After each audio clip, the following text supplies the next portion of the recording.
All right, how's it going? This video is going to be about the Big Agnes AXL insulated air pad, which I have two of right here. This one out, I'm going to pull out the mummy shape.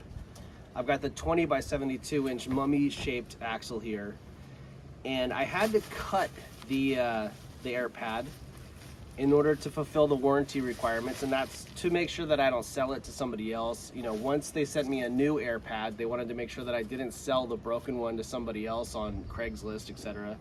So they had me cut it and photograph it and email them the photographs. But now what I'm able to do, because I cut it, is I can show you what's inside of the insulated axle. It's pretty interesting. So here's the valve. Basically the valve started to leak, and that was kind of the problem. It never did pop because I always made sure to use a brand new piece of Tyvek underneath it. But inside of the axle, what you can see here is it's got some reflective foil here, you know, and the reason I'm showing you that is because this is what's inside of the Thermarest Neo Air X-Lite, is it only has the foil. And just so that you know, the Big Agnes AXL also has the foil in it. So the idea of this is if you lay perfectly still, your body heat will be reflected back onto you, and you'll receive a nice warm sense of warmth. You'll feel a nice warm sense of comfort from laying directly on this foil. But that really is the only heat source inside of the Thermarest Neo Air X-Lite. Whereas with the Axle, you also get a layer of polyester insulation, which is right here. So yeah, sure, it's super thin. It's like less than a centimeter thick, but it's super light and easy to carry. It packs down next to nothing. It's great as far as compressibility. Now, polyester obviously is not as compressible as down. Down is extremely compressible, and it's more or less indestructible, and it can be compressed over and over and over again. Whereas polyester is the opposite. When you compress it, it kind of loses its temperature rating, and it gets cooler and cooler and cooler over time. So the most effective way to utilize a layer of polyester insulation is to have it be really thin. And I'm actually wearing a really thin layer of polyester insulation, which works exceptionally well right here. This is the Patagonia Micro Puff jacket, which also uses a very similar, very, very thin layer of polyester insulation.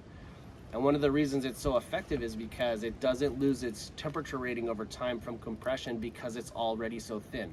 So it doesn't really matter if you compress it, because there's nothing to compress. If it was 3 inches thick and you compressed it, yeah, it would puff up less and less and less over time. But because you're starting out with such a thin layer, it doesn't need to puff up again over time. The major issue with the axle is just that this polyester material that they use, it can puncture pretty easy with a sharp stick. An acorn or a sharp pebble will puncture straight through this material. Okay, you can see it rip just like that. Okay, it rips just like that. It's not a tough material, it just isn't. So you are at risk of this air pad popping. Like every single night you use it, it might pop. And not only does it pop, but it gets large holes in it that are about the size of a nickel. So you literally want to always put a piece of Tyvek underneath here, and I'll show you what that looks like. All right, so here's my Tyvek. I paid 15 bucks for this on eBay because the price had gone up a little. But basically the concept is that, yeah, it makes a noise, it kind of makes a sound, but you want it to. You want this stuff to be new, and you want it to be firm, because what it does is it just smooths out the corners. So if there's a pebble on the ground, this Tyvek smooths out the edges so that it doesn't pop your air pad. And more or less, I would tell you it's very, it's reliable. It seems to work over and over and over again. And you know, once this thing softens up and becomes soft, it'll feel a little bit more like cotton. It'll be more comfortable to sleep on. But at that point, it will puncture your air pad. It won't be firm enough to round out and smooth out the pebbles and prevent your air pad from popping. So it needs to be new. And I'll go ahead and I'll go on eBay and I'll buy a new one of these. Basically every single time my Tyvek gets worn out. And it does. It gets worn out over and over again. Every few backpacking trips, this thing will start to wear down, and it'll get soft and and it does a few things. Not only is it not as durable and protective, but it also starts to absorb water. So when these things are new and they sound like this, okay, they do pretty well in the rain. They don't really absorb too much water. They do well when they get wet. and you can just pack it up, put it on the outside of your pack, and it should be fine.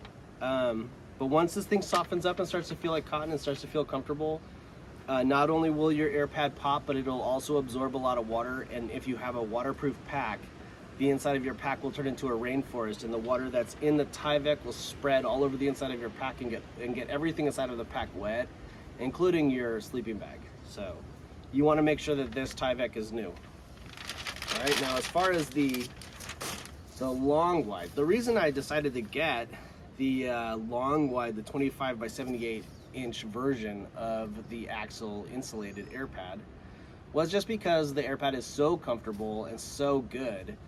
I thought there really was no use in going skimpy with it. I thought, you know, it would be a good idea to get the long wide version and just be warm and comfortable on it. Now, normally with a long wide air pad, let me pull this one out and I'll show you how big it is.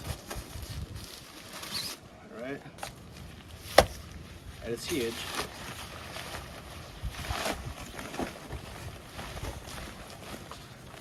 All right, so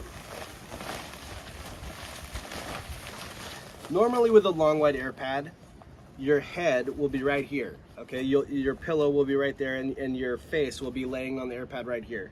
And the corners of the air pad are exposed to the cold air, and that's really what causes long wide air pads to be so cold, is because your body heat basically is in your heart, it's in your chest, right about here, and the whole entire air pad needs to get warm from that heat source, which is right here. Since these corners are exposed to the cold air, they're getting bitter cold. They're getting really, really cold, and they cool off the air inside of the air pad, and they cause the whole entire air pad to get cold. But because the Axle has, let's see, it has this polyester insulation in it, and it's got the Reflectix in it, you know, that's gonna prevent the cold air from the corners getting into the center. So the polyester that's in here, that's gonna keep the cold air out, or it's gonna do a pretty good job of allowing you to develop a pocket of warm air here. You know, your chest is gonna get warm, that polyester is gonna get warm. There's gonna be some cold spots over here in the corner, but it's not gonna have as drastic an effect on your overall sense of warmth. You're gonna be able to get warm on here, and that's really what's important. With other long wide air pads, they get really cold because they don't have that polyester insulation inside.